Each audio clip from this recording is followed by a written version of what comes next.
Hello friends, chapter 9 ઘન પદાર્થોના યાંત્રિક ગુણધર્મો. જે આપણી પાસે ઘન પદાર્થ છે એની મેકેનિકલ પ્રોપર્ટીઝ શું છે એ જોઈશું આ ચેપ્ટરમાં. એમાં સૌથી પહેલાં પ્રસ્તાવનામાં આપણે આગળ જે ચેપ્ટરો ભણી ગયા એમાં ચેપ્ટર 7 શું હતું કે પદાર્થ જે હતો એ ભ્રમણ કરતો હતો. બરાબર, તો એ કેવી રીતે ભ્રમણ કરતો હતો તે જોયું. એક તો એ સ્થાનાંતરિત ગતિ કરી શકે છે, રોલિંગ ગતિ કરી શકે છે અને ચાક ગતિ કરે છે. બરાબર, આપણે એ વિશે જોયું હતું. ત્યારબાદ શું જોયું હતું કે પદાર્થની ગતિ પદાર્થમાં રહેલા દળ વિતરણ કેવી રીતે કરીએ એના ઉપર આધાર રાખે છે. એટલે કે કેવી રીતે દળ વિતરણ કરવામાં આવે એના ઉપર જો એ ટોપિક જોઈ લીધો. હવે આપણે જોઈશું અહીંયા કે ઘન પદાર્થોના યાંત્રિક ગુણધર્મોમાં ઘન પદાર્થ શું છે અને દ્રઢ પદાર્થ શું છે. તો સૌથી પહેલા દ્રઢ પદાર્થ એટલે શું? તો દ્રઢ પદાર્થ એટલે કે આપણે જાણીએ કે કોઈ પણ સખત પદાર્થ છે એને આપણે દ્રઢ પદાર્થ કહી શકીએ અથવા તો ઘન પદાર્થ. ઘન પદાર્થ એટલે એને ચોક્કસ આકાર, કદ એ હોય એનો ભૌતિક ગુણધર્મ થયો. બરાબર, પછી જો તેમના અણુઓ કે પરમાણુઓ વચ્ચે બિલકુલ પણ જગ્યા રહેતી નથી માટે તે કેવો છે, એક બીજા અણુને અંદર આવવા દેતો નથી. હવે દ્રઢ પદાર્થ એટલે શું? તો દ્રઢ પદાર્થ એટલે કે એવો સખત ઘન પદાર્થ કે જેનો આકાર અને કદ નિશ્ચિત છે. ઘન પદાર્થમાં પણ આકાર અને કદ નિશ્ચિત તો હોય જ છે, પરંતુ એમાં શું થાય છે કે અમુક વાર આપણે તેનો આકાર શું કરી શકીએ છીએ, કાં તો તેને ભૌતિક પ્રક્રિયા કરીને એટલે કે તાપમાન બદલીને અથવા તો એનો દબાણ આપીને આપણે એનો જે આકાર છે ચેન્જ કરી શકીએ છીએ. બરાબર, પદાર્થ ગતિમાં હોય કે સ્થિર હોય ત્યારે તેના ઘટક કણો વચ્ચેના જે સાપેક્ષ અંતર છે એમની વચ્ચે ચોક્કસ અંતર જળવાઈ રહેલું એટલે કે એકદમ નજીક હોય છે. એટલે કે બીજો અણુ આવવાની સંભાવના રહેતી જ નથી. તો આવા જે પદાર્થ છે એને કેવો પદાર્થ કહી શકીએ આપણે? દ્રઢ પદાર્થ કહી શકીએ. તો અહીંયા આપણે લખીશું કે દ્રઢ પદાર્થ એટલે શું? તો એની વ્યાખ્યા લખીએ કે દ્રઢ પદાર્થ એટલે કે ઘન પદાર્થ જેવો જ સખત ઘન પદાર્થ છે જેનો આકાર અને કદ નિશ્ચિત હોય છે. હવે એની પ્રોપર ડેફિનેશન શું કહી શકીએ? તો પદાર્થ ગતિમાં હોય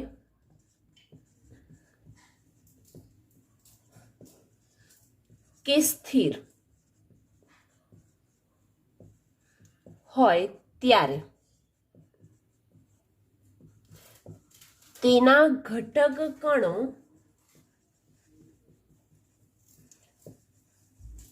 વચ્ચેના સાપેક્ષ અંતરો ચોક્કસ જળવાઈ અથવા તો ઓફર જળવાઈ રહે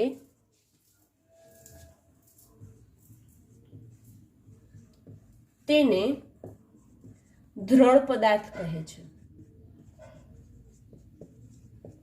હવે આપણે તો જે ઘન પદાર્થ છે ને એને જ આપણે દ્રઢ પદાર્થ કહેતા હોઈએ છીએ. કેમ કે આપણે વ્યવહારિક જીવનમાં આવો ચોક્કસ દ્રઢ પદાર્થ મળવો મુશ્કેલ છે માટે જે ઘન પદાર્થ છે એને જ આપણે દ્રઢ પદાર્થ કહી દઈએ છીએ.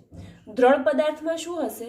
તો દ્રઢ પદાર્થ એ ક્યારે પણ તેનો આકાર એટલે કે એના પર વિરૂપણ લાગતું નથી, એનો આકાર ચેન્જ કરી શકતું નથી. એનો મતલબ શું થયો કે તેના પર કોઈ જાતનું વિરૂપણ લાગતું નથી.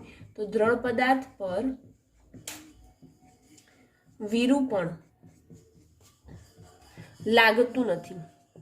અને જો આની જગ્યાએ હું ઘન પદાર્થ લઉં તો ઘન પદાર્થનો હું કોઈ પણ દબાણ અથવા તો તાપમાન બદલીને એની પર કોઈ બાહ્ય પરિબળ લગાડીને હું એનો આકાર, કદ અથવા તો એની લંબાઈમાં થોડો ઘણો આપણે ફેરફાર કરી શકીએ છીએ.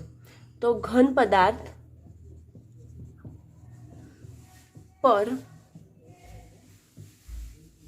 વિરૂપણ થઈ શકે છે. ઓકે, એવી જ રીતે કે મેં તમને હમણાં કીધું કે વાસ્તવમાં આપણી વ્યવહારિક લાઈફમાં કે આવો દ્રઢ પદાર્થ મળવો મુશ્કેલ છે. વાસ્તવમાં દ્રઢ પદાર્થ મળવો મુશ્કેલ છે, પરંતુ આપણે અમુક એવા ઘન પદાર્થ હોય છે કે જે જોઈએ છે તો એને જ આપણે દ્રઢ પદાર્થ કહી દઈએ છીએ. ઓકે, તો એની સાથે આપણે અહીંયા જે ઘન પદાર્થના યાંત્રિક ગુણધર્મોમાં જે ઇન્ટ્રોડક્શન જોતા હતા એમાં એવી રીતે બીજા આવા પદાર્થનો ક્યાં ઉપયોગ કરી શકીએ અને એની સ્થિતિસ્થાપકતા શું છે. બરાબર, તો કોઈ પણ ઘન પદાર્થ છે અને ચોક્કસ આકાર અને એનું પરિમાણ હશે તો એ પરિમાણના કારણે તે શું કરશે, એનો ગુણધર્મ જાળવી રાખશે. તો જે ગુણધર્મને કારણે વિરૂપક બળ દૂર કરવામાં આવે. હવે આપણે સ્થિતિસ્થાપકતા એટલે શું ને એના વિશે થોડું ઘણું જાણીએ છીએ. તો ધારો કે મારી પાસે એક સ્પ્રિંગ છે, બરાબર, સ્પ્રિંગને હું ખેંચું પછી એ સ્પ્રિંગ પાછી પોતાની જગ્યા પર આવી જાય છે. શું થાય છે, સ્પ્રિંગને ખેંચીએ છીએ પછી જેવી છોડી દઈએ એટલે પાછી પોતાની જગ્યા પર આવી જાય છે. એટલે કે એ સ્પ્રિંગમાં કયો ગુણધર્મ છે એવું કહી શકાય, તો સ્પ્રિંગમાં સ્થિતિસ્થાપકતાનો ગુણધર્મ છે એવું આપણે કહી શકીએ છીએ. આપણે જ્યારે સ્પ્રિંગને ખેંચી હતી ત્યારે કયું બળ લગાડ્યું, તો કોઈ બાહ્ય બળ લગાડ્યું. એ બાહ્ય બળના કારણે એ સ્પ્રિંગ પોતાનું જગ્યાથી સ્થાનાંતરિત થઈ એનો મતલબ એ થયો કે તેની લંબાઈમાં થોડો ઘણો શું થયો, વધારો થયો અને એના કારણે એ પોતાના તરફ એટલે કે જે મૂળ અવસ્થા છે એ મૂળ અવસ્થામાં આવવાનો પ્રયત્ન કરે છે. અને આ જે પ્રયત્ન કરે છે ત્યારે પાછો મૂળ અવસ્થા પર આવી જાય એવા ગુણધર્મને કયો ગુણધર્મ કહી શકાય છે, સ્થિતિસ્થાપકતાનો ગુણધર્મ કહી શકાય છે. એવી જ રીતે જો આપણે સ્થિતિસ્થાપકતાની વ્યાખ્યા લખવી હોય તો શું લખી શકીએ, સ્થિતિસ્થાપકતા પદાર્થના જે ગુણધર્મને કારણે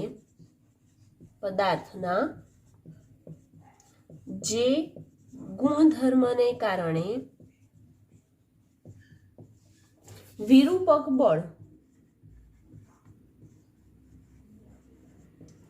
દૂર કરતા તે પોતાનો પાછો આવી જાય પોતાના આકારમાં. આપણે વિરૂપક જે બાહ્ય બળ લગાડ્યું તો એને દૂર કરી દઈએ તો એ પાછું પોતાની જગ્યા પર આવે છે. એનો મતલબ એ થયો કે વિરૂપક બળ દૂર કરતા તે મૂળ આકાર અને પરિમાણ પુનઃ પ્રાપ્ત કરે છે. તેને સ્થિતિસ્થાપકતા કહે છે. એ પાછો પોતાની જગ્યા પર આવી ગયો એને આપણે શું કહી દઈશું, સ્થિતિસ્થાપકતા કહે છે. અને ઉત્પન્ન થતા વિરૂપણને સ્થિતિસ્થાપકતા વિરૂપણ કહેવામાં આવે છે. એવી જ રીતે અમુક પદાર્થ તો એવા હશે ને કે જો એકવાર એને દબાવી દીધું તો એ પોતાની જગ્યા પર એટલે કે જેવું આપણે દબાવ્યું એટલે પોતાની જગ્યા પર જ એ આવી ગયું. બરાબર, તો એના કારણે એનામાં પાછો પોતાના મૂળ સ્થાન પર જતો નથી. એટલે કે એનામાં સ્થિતિસ્થાપકતાનો ગુણધર્મ નથી. જો સ્થિતિસ્થાપકતાનો ગુણધર્મ ના હોય તો એવા પદાર્થને આપણે શું કહી શકીએ, પ્લાસ્ટિક કહે છે. અને આ ગુણધર્મને પ્લાસ્ટિસિટી કહેવામાં આવે છે. તો આપણે પ્લાસ્ટિક કોને કહેવાય, તો જ્યારે કોઈ પદાર્થને વિરૂપિત કરવામાં આવે છે ત્યારે તે પોતાનો જે આકાર છે તે પાછો લઈ શકતો નથી, પુનઃ પ્રાપ્ત કરતો નથી. તેને પ્લાસ્ટિક કહે છે અને આ ગુણધર્મને પ્લાસ્ટિસિટી કહેવામાં આવે છે. તો આપણે એની વ્યાખ્યા લખીએ પ્લાસ્ટિક અને પ્લાસ્ટિસિટીની. પ્લાસ્ટિક એટલે શું, તો જે પદાર્થ ને વિરૂપણ બળ લગાડવામાં આવે અને તે પદાર્થ કાયમ માટે વિરૂપિત થઈ જાય તેને શું કહે છે, પ્લાસ્ટિક કહે છે. અને આવા ગુણધર્મને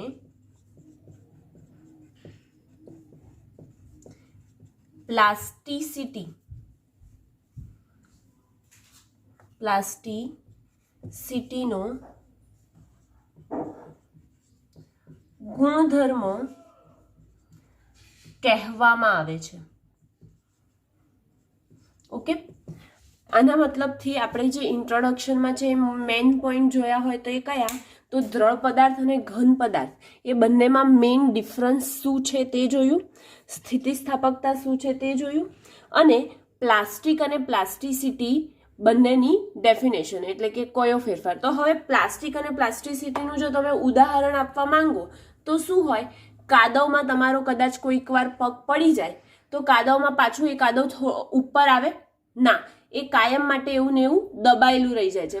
પણ જો એના પર માટી પાછી આવી જશે તો એ પાછું મૂળ આકારમાં આવી જાય, પરંતુ એ જ સમયે તે પાછું ઉપર આવતું નથી. એટલે કે આ પ્લાસ્ટિસિટીનો ગુણધર્મનું એક ઉદાહરણ કહીએ તો કાદવમાં પગ પડે ત્યારે જે આકાર બની જાય પુનઃ પ્રાપ્ત થતો નથી. એક પ્લાસ્ટિસિટીનું ઉદાહરણ છે. ઓકે, એની સાથે આ પ્રસ્તાવના અહીંયા કમ્પ્લીટ થાય છે. હવે આપણે પ્રસ્તાવના જોઈ લીધા બાદ શું જોઈએ, તો ઘન પદાર્થની સ્થિતિસ્થાપક વર્તણૂક. હવે જે ઘન પદાર્થ આપણી પાસે છે એની સ્થિતિસ્થાપક વર્તણૂક ક્યારે શક્ય બનશે, જો એને કોઈ સ્પ્રિંગ જેવા સ્થિતિસ્થાપકતા ગુણધર્મ ધરાવતો પદાર્થ હશે તો એ ઘન પદાર્થની સ્થિતિસ્થાપક વર્તણૂક શક્ય બને. હવે ઘન પદાર્થની સ્થિતિસ્થાપક વર્તણૂકમાં આપણે એનું સ્પ્રિંગ મોડેલ સમજાવીએ છીએ. આપણે જે છે ને અહીંયા આ જે સ્પ્રિંગ મોડેલ દર્શાવીએ છીએ એમાં અહીં વચ્ચે પણ બોલ આવે છે, પણ તમને સમજમાં નહીં આવે માટે મેં અહીંયા વચ્ચે બોલ દોર્યા નથી. ઓકે, એટલે કે આખું જે છે આ સ્ટ્રક્ચર સ્પ્રિંગ મોડેલ એમાં બધી જગ્યાએ બે બોલની વચ્ચે એક સ્પ્રિંગ જોડેલી છે. હવે એ બે બોલની વચ્ચે સ્પ્રિંગ જોડેલી હશે એનો મતલબ શું થશે, તો પરમાણુઓ અને અણુઓ એ ઘન પદાર્થમાં તો સ્થિર હોય છે, બરાબર, એમની જગ્યા બદલાતી નથી. તો ઘન પદાર્થ પરમાણુઓ અને એક અણુઓનો બનેલો છે, અને આ પરમાણુઓ કે અણુઓ આંતર પરમાણવિક કે આંતર આણવિક બળો વડે એકબીજા સાથે એકદમ જકડાયેલા હોય છે. આંતર આણવિક અથવા તો આંતર પરમાણવિક બળો સાથે તેઓ એકદમ એકબીજા સાથે જકડાયેલા હોય. તો હવે અહીંયા વચ્ચે મેં સ્પ્રિંગ નાખી દીધી છે. તો સ્પ્રિંગ નાખી એનો મતલબ શું થશે કે મારું જે આ મોડેલ આખું બનેલું છે, આખું જે સ્ટ્રક્ચર બનેલું છે એને હું દબાવીશ તો દબાશે કે નહીં દબાય, હા દબાશે. પણ કેવી રીતે કે જ્યારે સ્પ્રિંગ જેટલી એનું વિરૂપણ ક્ષમતા જેટલી હશે એટલી એ દબાશે, અને પછી પાછું જેમ ખોલીશું આપણે એટલે કે આપણે દબાણ દૂર કરીશું ત્યારે પાછું એ તે પોતાની મૂળ અવસ્થામાં સ્પ્રિંગ મોડેલના સ્ટ્રક્ચરમાં પાછું આપણને જોવા મળશે. તો આપણે ઘન પદાર્થની સ્થિતિસ્થાપકતા વર્તણૂકમાં સ્પ્રિંગ મોડેલની ચર્ચા કરીએ તો સ્પ્રિંગ મોડેલમાં સૌથી પહેલા શું કહી શક્યા કે ઘન પદાર્થ એક તો મૂકેલો છે, બરાબર. તો ઘન પદાર્થ પરમાણુઓ અને અણુઓના બનેલા હોય છે. એવી જ રીતે આ પરમાણુઓ કે અણુઓ આંતર પરમાણવિક કે આંતર આણવિક બળો વડે એકબીજા સાથે એકદમ જકડાયેલા હોય છે. હવે જો એકબીજા સાથે જકડાયેલા હોય તો શું થશે, એનામાં સંતુલિત સ્થિતિ રહેશે. જકડાયેલા હશે એનો મતલબ કે સ્થિર રહેશે. જેવી રીતે આપણે પાણી લઈએ તો એના અણુઓ જકડાયેલા નથી તો ગમે ત્યાં પ્રસરી જાય છે, પ્રસરણનો ગુણધર્મ છે. એવી રીતે કોઈ દિવસ ઘન પદાર્થમાં થયું ના. એ ઘન પદાર્થ તમે કોઈ પણ લો છો, ધારો કે આપણે આ ડસ્ટર લઈએ છીએ તો ડસ્ટર એ આપણું એક ઘન પદાર્થ છે. એનામાં એ ગમે ત્યારે એને ગમે તે જગ્યાએ મૂકીશું તો એનો આકાર, પરિમાણ, કદ કશું પણ બદલાતું નથી. નહીં કે જ્યાં સુધી આપણે એને બાહ્ય બળ, કોઈ વિરૂપક બળ નહીં આપીએ ત્યાં સુધી એ જેવું છે એવું જ રહે છે. એટલે કે આપણે એને કેવો પદાર્થ કહી શકીએ, ઘન પદાર્થ કહી શકીએ. આણવિક બળો અને આંતર આણવિક પરમાણવીય બળો સાથે બળો વડે એકબીજા સાથે જકડાયેલા છે, માટે તેઓ તેમની સંતુલિત અવસ્થામાં રહે છે.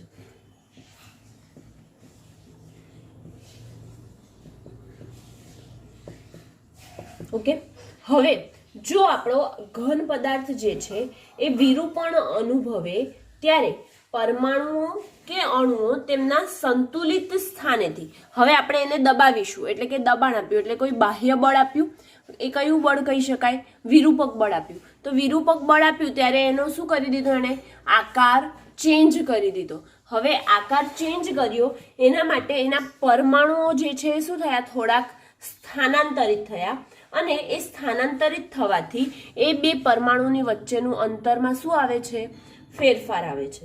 જ્યારે વિરૂપક બળ પાછું દૂર કરી દેવામાં આવે એટલે કે વિરૂપક બળને દૂર કરી દઈશું ત્યારે શું થશે? તો વિરૂપક બળ દૂર કરતા આંતર પરમાણુય બળો તેમને મૂળ અવસ્થામાં પાછા લઈ જાય છે, અને તે પાછો તેનો પદાર્થ એટલે કે જે સ્પ્રિંગ મોડેલ લીધું છે એ પાછું તેનું પુનઃ આકાર પુનઃ કદ પ્રાપ્ત કરી લે છે. તો આપણે લખી શકીએ કે જ્યારે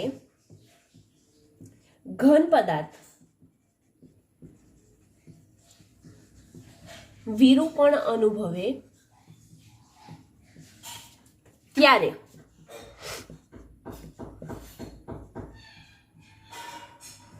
અણુઓ કે પરમાણુઓ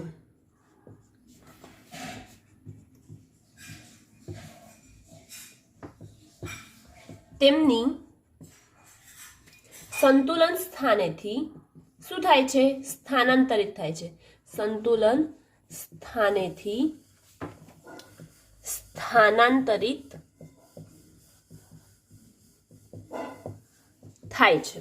હવે સંતુલન સ્થાનેથી સ્થાનાંતરિત થયો એનો મતલબ એ થયો કે પરિણામે તેની પરમાણ્વીય અંતરમાં શું આવ્યો? ફેરફાર આવ્યો. પરિણામે પરમાણ્વીય અંતરમાં ફેરફાર આવે છે, અને જ્યારે વિરૂપક બળ દૂર કરવામાં આવે ત્યારે આંતર પરમાણુય બળો પાછા દૂર થાય છે, અને એના કારણે તેઓ શું આવે છે? પોતાના મૂળ સ્થાને પરત આવી જાય છે. તો આપણે એ પોઈન્ટ પણ લખીએ. જ્યારે વિરૂપક બળ દૂર કરવામાં આવે ત્યારે આંતર આણ્વિક બળો તેમને મૂળ સ્થાને લઈ જાય છે, અને તેનો આકાર અને કદ પુનઃ પ્રાપ્ત કરે છે. પુનઃસ્થાપનની આ પ્રક્રિયા જે થાય છે એ આપણે અહીંયા આકૃતિમાં બતાવી છે. પુનઃસ્થાપનની આ પ્રક્રિયા આપણે સ્પ્રિંગ મોડેલ દ્વારા બહુ સારી રીતે અહીંયાથી સમજી શકીએ છીએ કે સ્પ્રિંગને આપણે જો દબાણ આપીશું તો એના કારણે જે અણુઓ છે એના અણુઓ એકબીજા સાથે જકડાયેલા છે ત્યાં સુધી સંતુલિત સ્થિતિમાં રહેશે, પણ જેવું એને આપણે દબાણ આપીશું એટલે કે બાહ્ય બળ આપીશું ત્યારે શું થાય છે? તો ત્યારે એ દબાઈ જાય છે અને તેઓ પોતાની જગ્યાએથી સ્થાનાંતરિત થાય છે, અને ત્યારબાદ તે પરમાણ્વીય અંતરમાં શું થઈ ગયો? ફેરફાર. જો એ ફેરફાર થાય અને એ પછી વિરૂપક બળ દૂર કરી દેવામાં આવે ત્યારે એ આંતરાણ્વિક બળોના કારણે પોતાનું મૂળ સ્થાન પ્રાપ્ત કરે છે, એટલે કે તે પોતાના મૂળ કદ અને મૂળ આકારમાં પુનઃ આવી જાય છે. ઓકે, એની સાથે અહીં ઘન પદાર્થનો જે સ્થિતિસ્થાપક વર્તણૂક હતી એ આપણે સ્પ્રિંગ મોડેલથી બહુ સારી રીતે અહીંયા સમજી શકીએ છીએ. પ્રતિબળ અને વિકૃતિ જોઈએ તો પ્રતિબળ અને વિકૃતિ એટલે શું એના માટે આપણે પહેલા પ્રતિબળ એટલે શું એ સમજીએ અને એનું એકમ અને પારિમાણિક સૂત્ર કાઢી લઈએ. તો જ્યારે કોઈ પણ પદાર્થ એવી રીતે બળ લગાડવામાં આવે કે ગતિની દ્રષ્ટિએ સ્થાયી સંતુલનમાં જ રહે તો તે ઓછા વત્તા પ્રમાણમાં શું પામે છે? વિરૂપણ પામે છે. એના કારણે તેના આકાર અથવા તો તેની પ્રકૃતિના માનમાં વિરૂપણના આધારે શું આવે છે? થોડો ઘણો ફેરફાર આવી જાય છે. તો એ ફેરફારને જે ઘણા દ્રવ્યમાં વિરૂપણ જોઈ શકાતું નથી, પરંતુ મોટા ભાગે એને કોઈ બાહ્ય બળ પરિબળ લગાડવામાં આવે અથવા તો બાહ્ય પરિબળની અસરના કારણે તેનામાં વિરૂપણ મોટા ભાગે જોવા મળે છે. તો જ્યારે કોઈ પદાર્થ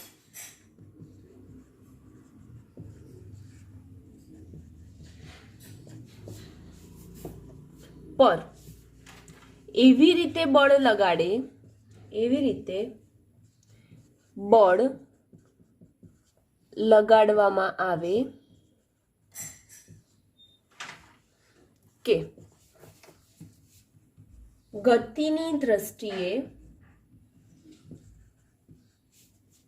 સ્થાયી સંતુલનમાં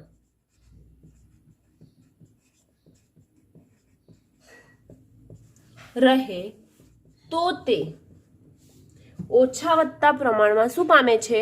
વિરૂપણ. એટલે કે એના આકારમાં થોડો ઘણો શું આવે છે? ફેરફાર આવે છે.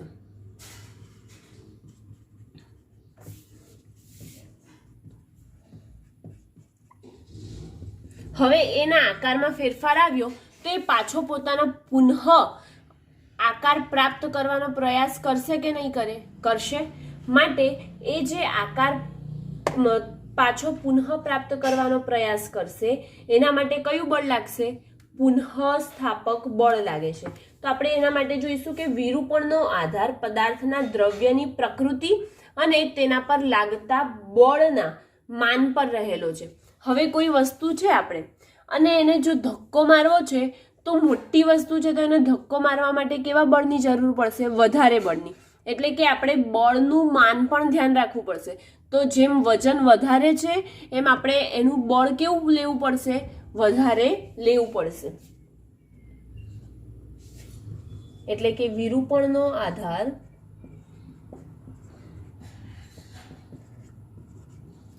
પદાર્થના દ્રવ્યની પ્રકૃતિ તથા તે વિરૂપક બળના માન પર રહેલો છે.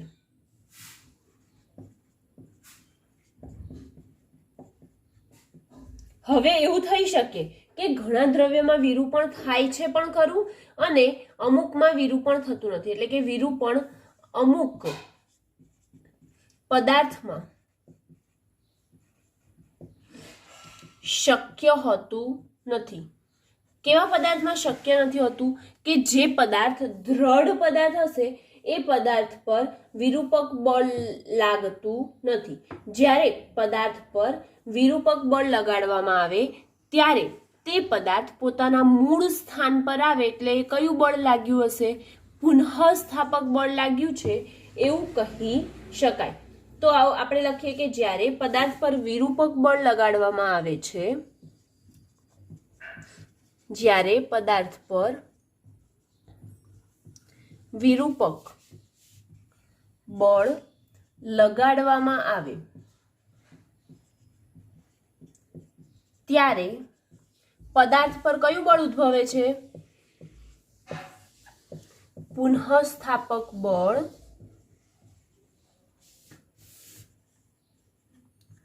ઉદ્ભવે છે. અને આ જે બળ છે કયું બળ? પુનઃસ્થાપક બળ એ જે દિશામાં વિરૂપક બળ લાગે છે તેનાથી વિરુદ્ધ દિશામાં હશે. હવે આપણે સ્પ્રિંગ છે તો આપણી પાસે આ સ્પ્રિંગને એમનેમ જકડાયેલી એટલે કે એમનેમ પડેલી છે, સ્થિર છે. હવે એને મેં અહીંયા એક દ્રઢ દિવાલ સાથે જોડી દીધી. એને જ્યાં સુધી ખેંચીએ નહીં ત્યાં સુધી એ સ્થિર રહેશે, બરાબર. પણ જેવું એના પર બાહ્ય બળ લગાડવામાં આવે એટલે કે એને હું ખેંચવાનો પ્રયાસ કરીશ તો આ સ્પ્રિંગ પર કયું બળ લાગ્યું એ વખતે? વિરૂપક બળ લાગે છે, રાઈટ. હવે આ જે વિરૂપક બળ લાગે છે એનાથી વિરુદ્ધ દિશામાં જેવી ખેંચી તો એ ક્યાં ગઈ? થોડીક આગળ ગઈ.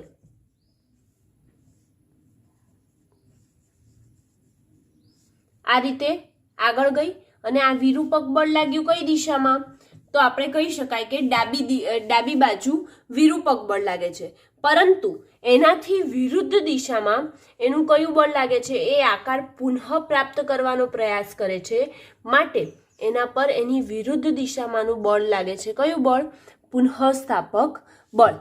તો જો ઉર્જા સંરક્ષણનો નિયમ થાય છે આમાં લાગુ પડે છે ને? હા, કેમ કે જેટલું બળ આપણે બહાર આપીએ છીએ એટલું ને એટલું બળ પુનઃસ્થાપક બળથી એ પાછો પોતાની જગ્યા પર આવવાનો પ્રયાસ કરે છે, માટે કહી શકાય કે પુનઃસ્થાપક બળનું મૂલ્ય વિરૂપક બળ જે લાગુ પાડેલું હતું એના મૂલ્ય જેટલું જ હોય છે, પરંતુ તેની દિશા કેવી હોય છે? પરસ્પર વિરુદ્ધ હોય છે.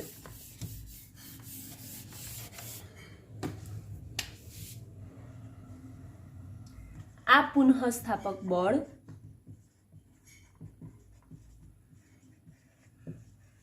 નું મૂલ્ય લગાડેલ વિરૂપક બળ જેટલું જ હોય છે, પરંતુ તેની દિશા કેવી હોય છે? પરસ્પર વિરુદ્ધ હોય છે. હવે આપણે પ્રતિબળની વ્યાખ્યા લખીએ અહીંયા. તો પ્રતિબળ એટલે શું? કે કયું બળ ઉદ્ભવ્યું હતું? આપણું પુનઃસ્થાપક બળ ઉદ્ભવ્યું હતું, બરાબર. અને એ જે પદાર્થ લેવામાં આવે એનું શું હશે? ક્ષેત્રફળ હશે. તો એકમ ક્ષેત્રફળ દીઠ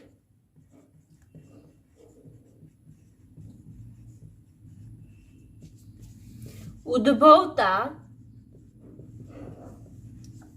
પુનઃસ્થાપક બળને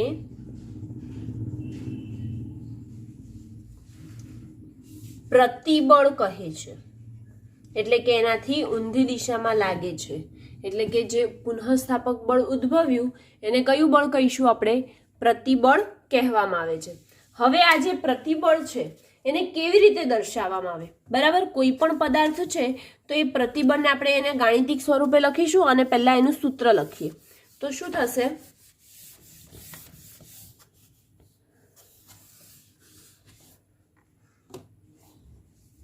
ઓકે, શું થાય? તો જ્યારે એકમ ક્ષેત્રફળ દીઠ, અહીં શું કીધું આપણને? એકમ ક્ષેત્રફળ દીઠ, એટલે કે પ્રતિબળ જે છે એમાં એકમ ક્ષેત્રફળ, એકમ કે ત્યારે એ વસ્તુ શેમાં આવે? છેદમાં આવે. તો એકમ ક્ષેત્રફળ દીઠ ઉદ્ભવતું કયું બળ? પુનઃસ્થાપક બળ. એટલે કે પુનઃસ્થાપક બળ ક્યાં આવશે? અંશમાં આવશે. આ આપણું પ્રતિબળ બરાબર પુનઃસ્થાપક બળ છેદમાં ક્ષેત્રફળ આવ્યું. હવે પ્રતિબળને આપણે દર્શાવીએ કેવી રીતે? તો પ્રતિબળને સિગ્મા વડે, એટલે કે અડધો ન જેવું સિમ્બોલ હોય, સિગ્મા વડે દર્શાવાય છે. તેથી આપણે લખી શકીએ કે સિગ્મા બરાબર પુનઃસ્થાપક બળ, કોઈ પણ બળ હોય કોઈ પણ પ્રકારનું, એને આપણે દર્શાવીએ છીએ F થી, અને ક્ષેત્રફળ છે એને શેનાથી દર્શાવીએ છીએ? A થી. માટે સિગ્મા બરાબર F/A લખાય. હવે આપણે શું જોવાનું બાકી રહ્યું? તો તેનો એકમ અને પારિમાણિક સૂત્ર. તો સૌથી પહેલા આપણે એનો એકમ જોઈ લઈએ. આપણે બધા જાણીએ કે સિગ્મા બરાબર F/A લખ્યું છે, તો આ પ્રતિબળનો આપણે SI એકમ કાઢવો હશે તો શું કરીશું? તો ફોર્સ, બળનો એકમ શું થાય? બળનો એકમ થાય ન્યૂટન, અને એ એટલે ક્ષેત્રફળ, ક્ષેત્રફળનો એકમ શું થશે? મીટર સ્ક્વેર થાય. પણ આ છેદમાં છે માટે આને પણ આપણે શું લખીશું? છેદમાં ન્યૂટન પર મીટર સ્ક્વેર, બરાબર. અને એનું પારિમાણિક સૂત્ર જોવાનું થાય તો શું થશે? પારિમાણિક સૂત્ર N એટલે શું થાય? બળ. બળનું પારિમાણિક સૂત્ર શું આવશે? તો m1 L1 T - 2, બરાબર. અને મીટર સ્ક્વેર એટલે કે લંબાઈનો વર્ગ છે, કોઈ લંબાઈ છે એનો વર્ગ એટલે કે L2 થાય. તો અહીંયાથી એક પાવર કેન્સલ થઈ જશે એટલે આપણને એનું સૂત્ર શું મળશે?